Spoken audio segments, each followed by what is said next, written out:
күнделікті заказға ұсынып жүрген товарымның өзі продажадан шығып кетіп отыр. Intel Price кабинетіне кіреміз. Магазин дүкен иесінен күнде сатып жүрген товар сатылымнан шығып кетіп жатыр деген сұрақ түсіп жатыр. Бұл жағдайда не істейміз?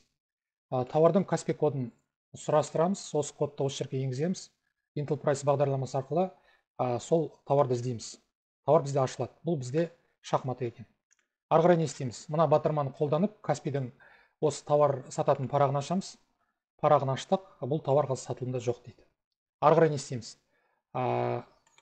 Товар сатушының Каспи кабинетін ашамыз, сатушы кабинетін. Осы жерде нераспознанный деген, немесе управление товары деген екі мәзір бар. Осы жерге кіреміз. Товарды іздестіреміз бүйтіп. Товарды іздейміз, шахмат шығады. Бұның артикулы 54.058 деп жазылып тұр екен. Ал біздің сайтта артикулы бөлек жазылып тұр.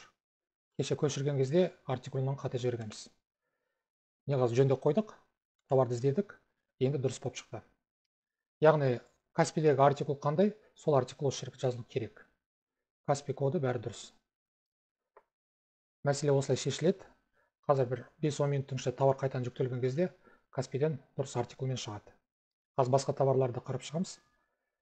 Жалпы товар осылай жөнделеді. Тыңдағандарыңызға рахмет, сау болыңыз.